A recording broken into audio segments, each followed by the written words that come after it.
Howdy, howdy, howdy, and welcome to the show. We have our next guest, which is Jenny Tien. Holy moly, this woman has exploded in the last 6 years that I first met her. I had brunch with her in 2019 in Sydney.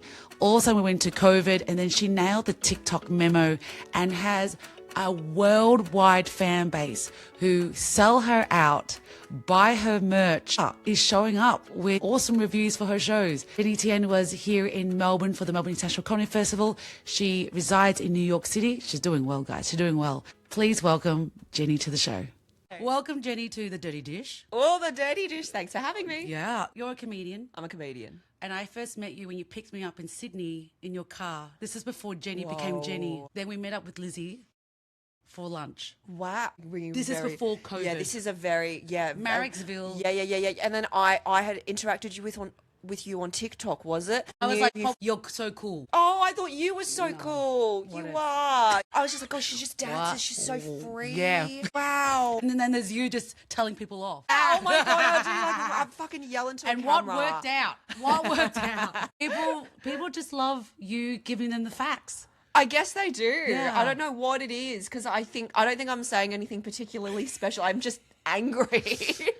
Okay, when did you realize that this was hitting on TikTok? Because TikTok was the first stop, wasn't it? TikTok was the first one. Well, the thing is, I don't think I had to realize because people just watched it and then the numbers did the thing themselves. So in how many months of first uploading to you feeling that momentum? Yeah. When did you feel, like how many months into creating TikTok? Oh, it was like 2 weeks. Stop it. It was like, well, I had no. It was like the time when like it was still like relatively new and there was still a lot of like dancing and people like lip syncing to things, you know? And so I think it was, when was it? Yeah, it was. I was doing basically like comedy to the camera and I was trying to do bits because I had no recordings of myself. That's right. I had no recordings of myself like actually doing stand-up because that's how green I was. And you were locked in your apartment. Yes. 2021. Yeah. Locked down. Yeah. So anyway, I would just do bits to the camera. Yeah. And then like people would think those were just my thoughts that I had spontaneously thought up of.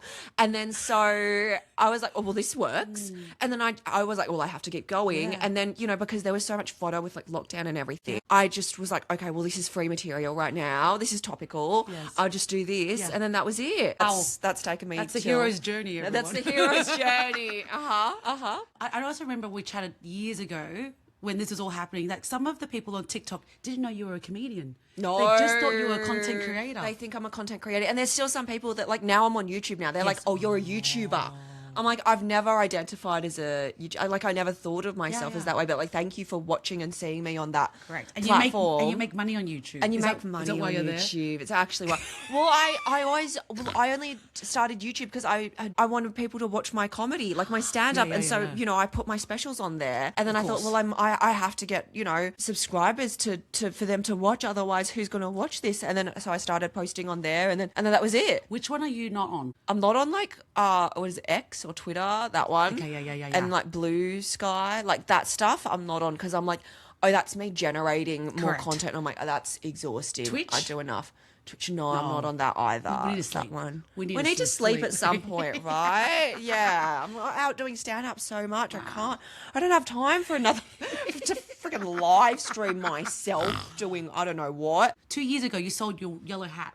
Yes.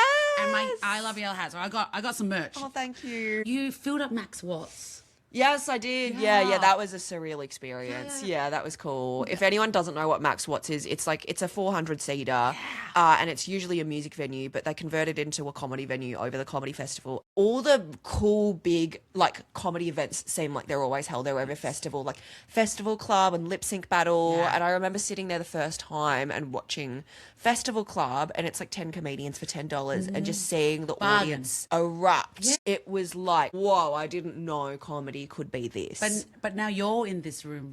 To be able to do that, my second year into doing the comedy festival was like, whoa. And I only did one, but that one was like, whoa, whoa, what is this place? It was amazing.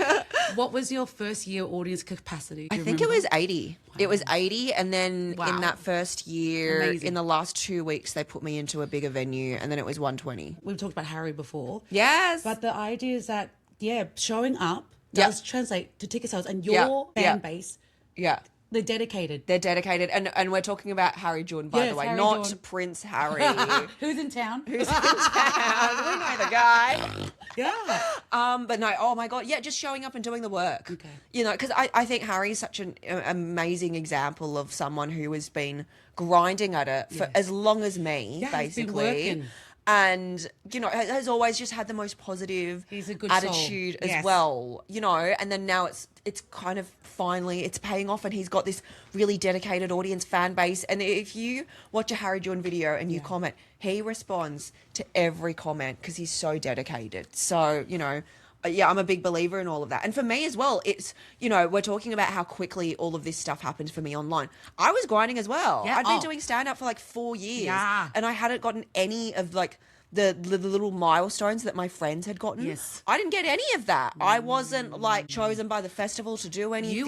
You're Sydney. You were Sydney comic. Sydney comic. Like, you know, don't really venture out into Melbourne, which is really like, you know, the biggest place for comedy, mainstream at least, in Australia. The comedy festival is everything, and I just had no idea about it, and no one really agent-wise was interested in me at the time, and it took me a while to kind of get that. But I've always thought of myself as a late bloomer, I think, you know, like I was always the youngest in my primary school, and I was the smallest physically as well. Really? I was. So like it took a little bit longer for everything in my life. And I think there's a lot of value in learning that patience. Yeah. And just chugging along. And it will click. And it clicks. Yeah. It clicks. Because before the comedy thing clicked, you were working corporate. You understand the 9 to 5. It's I not understand. like and you know, you do talk about you work for Deloitte. I worked at Deloitte, Big Four. Makes real sense. Classic. Get those graphs, get so shit out. I love that that's your idea of what a 9 to 5 is. Graphs. I know. Yes. My sisters, we work in corporate and still don't know what her role is. It's so confusing. Like, so many people work corporate, but it's like, what do you do? Yeah. Like, what are you actually doing? They're like, I send emails, but it's like, what is it about? Like, what are you tangibly doing? You know what I mean? But you're as a consultant. I was a consultant. That's pretty high up. Kind of, but there's tiers in consulting, you see.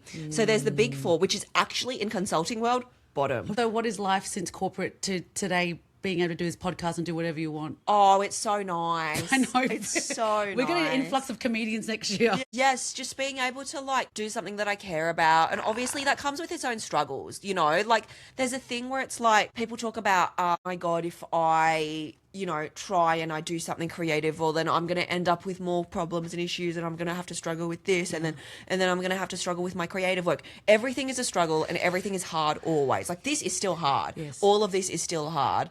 And you could fade out of relevancy at any point. You know, it's not stable either.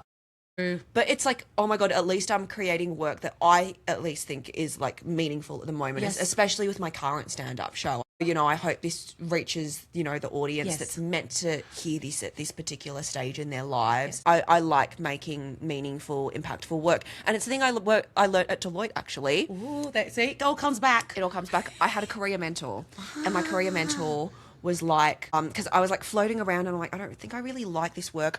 When I first started, I was coding and I was coding emails. Wow. I know. And it was just like, some people love that and they're built for that and good on them. And I just Good on wasn't. I wasn't. My brain is not built to sit doing HTML code and doing like colors this way and then like a break this way and then more colors and patterns and stuff. I'm just not built for that, right? It's so technical and analytical, but I'm analytical, but that was a lot for me, right? And so I was like, fuck, am I being ungrateful here? Because, you know, I'm at Deloitte. I've made it as a grad here. I made it to the big smokes, you know, Big Four for me was like, wow. And then my career mentor was like, you got to do something you enjoy. So let's get you out of there and let's try to figure out something in Deloitte that you're actually going to enjoy doing. And then we found it. I ended up being a business analyst and I really loved it. And I thought you were going to say they said go to a comedy room. Go to stand-up, get out of this office, go to a pub. And then all those people that are having drinks right now, you go, stop drinking. I have a comedy show for you. I'm going to tell you jokes. You sit there and you listen to me. Yes.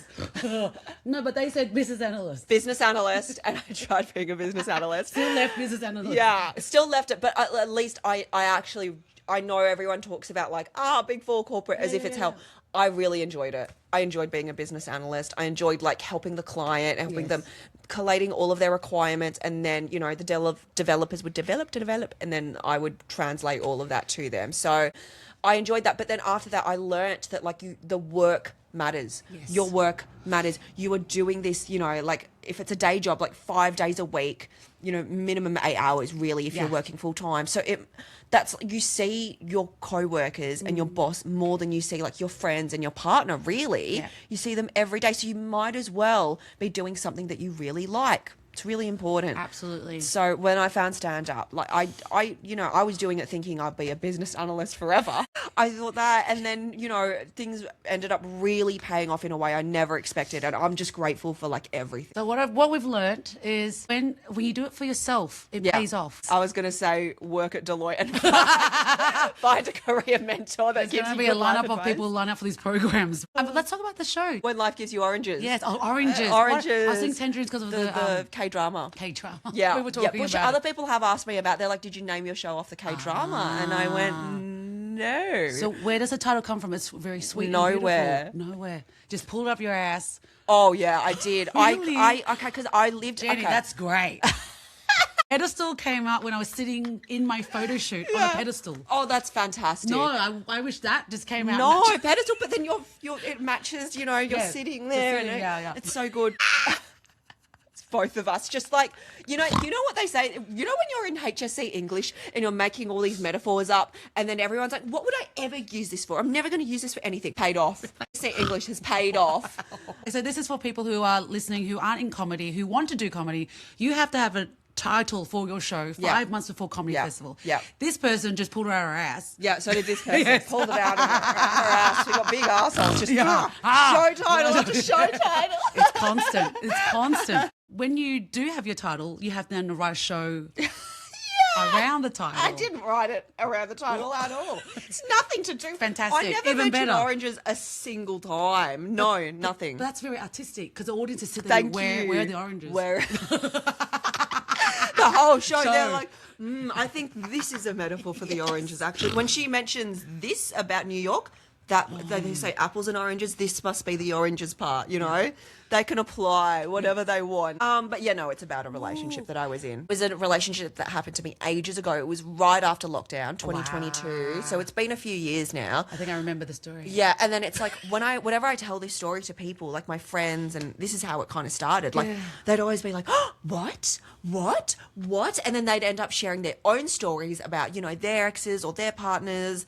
And then they tell me a story of their friends that are in a similar situation. Wow.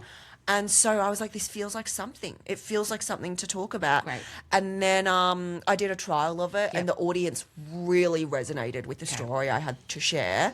And then I'm like, okay, I think this is the show. And so now you had an audience going, oh yeah. Yeah, exactly. Amazing. Right. Yeah. And then it was like it's you know, all genders really. Like, you know, like a lot of boys would come up to me after the show as well and go like, wow, that, you know, I was in something similar. Or they'd be like, oh my God, this makes me reflect on my current relationship, and it makes me think of what are the ways that I can be a best partner. Like, you know, Good. so it's Wow. about that. Yeah. And then in that you find yourself again. You do, yeah. And basically you learn to like choose yourself. And at the very end of the show, you know, I talk about being in New York City and how great that is for me. Yeah, it's great. How is New York? Oh my God, I love New York City. New York suits you. I love it. Thank you. Thank you. I take it as such a compliment, honestly. Well, he's got from Sydney. Sydney is very similar to New York. I feel it. They're No, so it's not. different. I just made a life. How is it similar Tall to New buildings. York? Well, it's Tall just buildings. cold. I just That's feel like so many other cities. Yeah. But you know what I've always thought? I've always thought, you know, being back in Melbourne here, I'm like, this really reminds me of New York because of the grid. Yeah, and then the grid. high buildings as well. And then the busyness and then the narrowness of the streets, and you're always trying to get past people. And Swanston Street. yeah, oh my God, Swanston Street. We should just fly there. Yeah. Right? You don't need to fly. I will You don't fly need to there. fly. You know what they do though? Sometimes they'll have you know, the movies, when it's too expensive to shoot in New York, because it's really expensive to shoot in New York, they do it in Melbourne. They redo the signs and then they make it look like New York. Well, they had Ghost Rider filmed here. Yes, that was the one. Nick Cage. Yes, Yeah. yes, that was the one. But I love New York City. It's just like, it's a city that everyone is from somewhere else. Great. Everyone's come from somewhere. And there's native New Yorkers Yes. as well. But a lot of people, there's a lot of transplants, right? And so everyone ends up meeting other people and you just say yes to things. It's like, do you want to try doing this? Yes. Do you want to try this? Yes. Do you find because you're on your own, there's no one you have to be going home to, like family? You don't have family dinners? No, Do you I'm feel out. that's the freedom of you being a comic? Yeah, being in New York? yeah. There's a freedom and there's a loneliness, I think, as Ay, well. oi, And oi. it's a double-edged sword, you know. But I really enjoy it there. Okay. I think among comics, I'm still trying to like find my crew of people. Yeah. But it takes a while for that to happen. Correct. Even in Australia, it took a while for that to happen for me, you know. 'Cause we're always finding our place, right? We're always finding our place. Yeah, yeah. But New York New is- York's nice. The comics are really nice. Right. They're really, really lovely. Everyone's just there to work. Well, It's the grind. Ali Wong worked there. Her Ali book, Wong, She said she did yes. 9 gigs a night. Crazy. I'm like, what gigs did she do? My know, she did a double- God, double What was she doing? Yeah, but you're doing that. I know. 9 gigs a night is too much. Maybe that was I a think. hot week. That was a That hot was a week. hot week. Yeah, but But do you no. feel that because there's so many people in America and in New York that you are building? Is that the idea of doing comedy in New York? Yeah, just yeah, to yeah, expand yeah. yourself. Just to expand myself, and also I've always wanted to live in New York City. I've always watched like Sex and the City and Friends, and like it Yes. just seems like everything exciting happens there. And now that I'm there, I'm like, oh my God, those TV shows are not a lie. Yeah. It really feels like anything could happen there. Yeah, it's really fun. It's really exciting. Well, you've made it happen. I made it happen. We're gonna do our dirty dishes. Okay, let's do You've it. sent me 3, and I relate to all of them. Great. I forgot what I sent you. Find a boyfriend. Your parents, your mother. Come on, Jenny. What's taking you so long? My mum is obsessed with me finding a boyfriend. How old were you when this first started? Do you remember that pressure? It was like the moment I graduated uni. Oh, it was God. like, so do you hang out with boys or like what's Or you were happening? lesbian. Whoa, that doesn't even occur to her. That- I think her mind would explode if she ever found out I did anything with any woman. It's just like, she's always just like, so when are you hanging out with a boy? Do you want me to set you up with a boy? And she's tried. Yes. So her and my dad have tried. But obviously the boys they know are from mainland China. Why is there so much pressure for you? Oh, because she wants grandkids. Okay. And no one else is going to give it to her except you. Yeah, she's given up on my brother, I think. Because I remember you had my sibling. Yeah, no. I mean, he's 8 years older than me. Look, I'm available. Like, I can help with the family Oh, legacy. I don't know if you'd be compatible with. Bev Killick's trying to hitch me with her son. Oh my God, Yeah. what? No, people are helping me out. Oh wow, left, right, and centre, Left, just right, and throwing boys at you. Oh, that's nice. Do you I want think children? so. I think it's changed in the past few years. I mean, Okay. I've got my eggs frozen. Many 18. I know it's a lot, isn't it? motherfucking I know. fertile as I Uh-huh. got 6. Oh wow. Yeah. Now but she that's really- normal. That's average. Well, yeah. for my age. I froze mine when I was 28. That's why. I'm just smashing my microphone. What did you know 28? Like, when did you know? Well, my mum wanted me to because she was like, Jenny, you don't have a boy, so it's never happening for you for the next few years. So you have to freeze your eggs so I can have grandkids. So they're just waiting. They're waiting for this New they're York waiting dream for to you. end. Yeah, exactly. They want you to come back. Well, I don't know. It's like, she's just like, so do you think you're going to meet someone in America? When are you going to meet someone? Even when I was in London, she's like, are you going to meet someone in London? What's going to happen? You know? So she's just, it's always, and then you know what she says? Like when I meet up with her, she's always just like, Jenny, seriously talk to you right now. Serious talk right now. And then she'll start crying and she'll go, when are you going to find a boy? Huh? I feel like it's never going to happen for you. You're going to get old and no one's going to take care of you. When are you going to find someone? It's a tragedy. It's a tragedy. Fine, I can take care of myself. Yeah. And she goes, no, you can't. You're going to get sick, and who's going to take care of you when you're sick, mate? You're divorced. You're divorced. And you're fine. Wow. 30. We're legacy killers. That's what we're. That's what we are. Line ends They here. are. Successful woman. Yeah, Don't need a man. We're going to do our thing. Your second one was slow walkers. Oh, I hate slow walkers. Yeah, well, you can't do that in New York. Oh my. You get shot. God. But the thing is, oh my God. Yeah, you would. Oh my God. It's So, just. When was the last time you had a slow walker and you wanted to go? Oh, like every day, Diana, yeah. on the way here. Oh, well- I just hate when people take up the whole footpath. Like there's multiple people and they just don't have spatial awareness. They take up the whole footpath. It's so annoying. And then also in the shopping malls as well. Oh my God. families with strollers and just not looking around them, not sticking to one side. They just take up the whole thing and they walk so slowly. Oh my God, I hate it so much. I'm like, get out of the way. This is my material right here, right now. Like, I have places to be. Yeah. I'm late because I'm constantly running late. So I'm like, get out of my way. No, you were early today. Oh, good. Good job. Thank you. Yeah. Thank you. I try. I really try. Okay, so you do stay a lot of Airbnbs.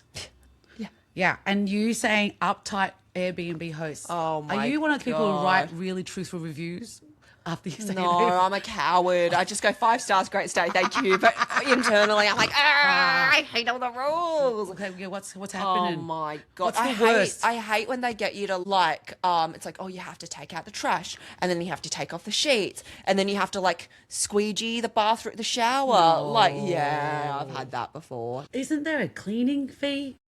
Exactly. Isn't there a cleaning fee? Aren't they meant to do this? Correct. They are meant to do it. What if you destroy it? Like, what Yeah, if you exactly right. What if you don't do a good job? Correct. Right? So frustrating. Wow. But yeah, so the one that I'm currently staying at, me and Harry, we're staying at this place where it's like the oven must be clean when you leave. If you don't clean it, we're going to charge you a cleaning fee. So are you for using the oven? oven? So we're not using the oven now because we're like we don't want the risk Yeah. of paying a cleaning fee. They're like, if you get any stains on the towels, any makeup stains, any other stains, cleaning fee.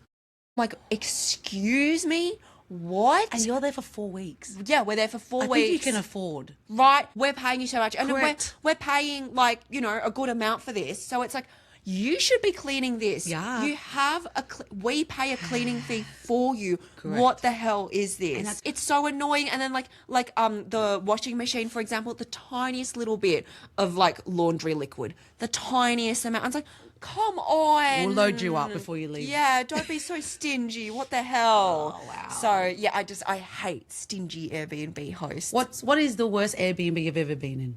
Oh my God, I had one in I have several, but one in New York that I stayed in. Okay. Oh, you know what? I had one in Melbourne that was an absolute shithole. It was like near a dumpster. Oh my goodness, this one that I was staying in, the bed was like hard. It was like a single bed. Yep. Tiny. The room was tiny. It was shoebox, right? It was this mat. yeah. Yeah. Yeah, that was the size of it, right? No space for anything. And then it was like the kitchen was so grimy. Okay. Disgusting. It smelled, all the cutlery was like grimy and like not clean. The microwave was really grimy as well. And it was like a thing where like it was like multiple beds Yes. and multiple people as well. So you'd constantly hear people coming home as well. And then mosquitoes would get in. Oh, it was so bad. It was disgusting. And then another one I stayed at was in New York City. And I didn't know the areas and the boroughs of New York yet. So I stayed in a really dodgy area. I was in the hood. I was in hood. Which island? I was in, it was in Brooklyn. I was Oh, at babe. Broadway Junction. Okay. And it was every night there was just sirens going off, like police sirens. And then in the daytime, people playing music on speakers really, really loudly. Yeah, with And the then- locals. With the locals. And my host was dodgy as fuck. This guy, like, every day it smelled like weed because he would be smoking weed the whole day and he would always have the heating up like to so much and then like you it was get like high. central heating. Did you get high? A little bit, I think, a little bit, and then like it was just so like my clothes would smell like weed. It was so gross. go- And then there was one time where like his like lock was a bit dodgy Yeah. or whatever, and then anyway I came in and I closed the door, made sure it was locked, came back in because you have to make sure it's locked Yes. in New York, and then like he came in and then like I don't know what happened, but he started banging on my door like boom boom boom boom boom boom boom boom boom boom. I'm like, oh, what the hell? And then he was just like, what did you do to the lock? He's like, respectfully, ma'am, I don't know what you've been doing, but now it's all weird. And I'm like, I didn't do anything. I'll show you what I'm doing. Yeah. And then I showed him and it was fine. And he's like, okay, yeah. He's never locked the door before. And then I was like, okay, well, that was a bad experience. I want to tell Airbnb and complain about it. And they're like, well, if your safety wasn't threatened, technically we can't do anything. And I'm like, what the hell? And then I wanted to try report him for smoking weed, but then I realized that weed is legal in New York City. Correct. So then I'm like, fucker, it's not even illegal. Why is this city so cool? My goodness. cool. So anyway, that was really bad. I stayed there for a week and a half and I was counting down the days till it was over. You couldn't leave. I couldn't leave because like I'd already paid for everything and it was like this no refundable thing. I'm like, Okay. I just have to survive. Okay, I just have to survive because I had a place after that. And Okay. the place was nice. So I'm like, I just have to tough it out. And I would listen to Taylor Swift's Opalite to try get me through it because I was like, right now This is recent. This is recent. I was like, yeah, right. I'm living through the Onyx night, and then I know I'm gonna make my own happiness, and I'll make it to Opalite. I can do it. Wow. And then I would leave every day, and I would just do some form of activity. I would hang out in some cafe, get away from that place. Wow. And then it was just a bed to sleep in. On. Holy moly, man. Yeah, bad Airbnbs. Bad Airbnbs. My worst Airbnb was Yeah. actually with Lizzie. We went to Paris. Yeah. We got to our apartment and the place had not been cleaned out. Oh, The disgusting. beds were all all over the place. Toilets, bath, roads, towels all on the ground. Yuck. Messaged the Airbnb host Yeah, and they're yeah. like, "Are you sure you're in the right one?" Yeah. So they were telling us it was Yeah. our problem. No. Yes. Did you complain to Airbnb? Oh no, we did. Good. And then they had a cleaner come in at 5 p.m. Oh my God. That's unacceptable. Correct. Unacceptable. But it needs to be Airbnb clean. paid us Good. compensation. Yeah. Oh, that's good. That's nice because you shouldn't have to pay No, for. and we only when there it for wasn't 48 clean. hours. So it wasn't Oh, like... well, there we And go. we did exactly like you. We didn't stay in the apartment. It was a Yeah. nice apartment, but Yeah. we were out. Yeah, good. Get out of there. But, oh my man, God. you never want to see someone's shit stain, It's man. so hit and miss. Honestly, God. I'm back to going to hotels. Yeah. Like, because at least you know what you're getting. And someone says hello to you. Yes, it's consistent. I did a Airbnb complaint thing, a big rant about Airbnbs. You know who liked it that I didn't expect? Airbnb. That would be probably. I would love to see the ambassador of Airbnb after this. If I can hook that up. Who did message you? Who liked it? Usain Bolt. So random. Amazing. I'm like, I guess this guy stays at a lot of Airbnbs and has problems with them as well. Relatable content to really He gets fast it. runners. Yeah, he gets it. Yeah. He stays in Airbnbs too. Yeah, he does. All right, let's do quick questions and we'll Yes. wrap up. Okay, number one is if you had one last dish to eat on Earth, what would it be? Pho. Wow, that was straight. I love pho. I love it. Even I don't like, do pho. And like Australian as well, because they Okay. do it differently in the United States. yeah. The noodles are thin. Do you know Yes. this? They're thin. It's a different type of noodle, right? I want them thick. Yeah, we do them thick. thick. Yeah. Have you been filling up? Oh my Loaded. God, yes. Because I know the moment I'm back in New York City, it's not the same. If you had to choose to eat 3 lemons or cat food, which one would you pick? Full lemons, Yeah, just the insides or the outsides? the whole lemons. I'd eat cat food. Why? Smells kind of good. And just hearing you about slow walkers, I think you would want to eat fast as well. Get it Well, over and done with. actually, I eat really slowly. do you? Yeah, but like the eating of it, I'm really slow. Like if you eat with me, you'll be done, and then you're just sitting waiting for me to finish eating. All right, I'll watch you this weekend. Yeah. Watch how slow I. $1 million or no carbs for the rest of your life? Which one would you pick? Well, wouldn't I pick the million? Isn't that Yeah, like but whatever? no carbs ever again. Oh, and then I can't eat carbs Yes. ever I again. know. I'd eat carbs. Yeah. I want to be happy. Yeah. $1 million's not that much. $1 billion I might do. I'd go keto for $1 billion. But $1 million, nah. Yeah, I'll go keto.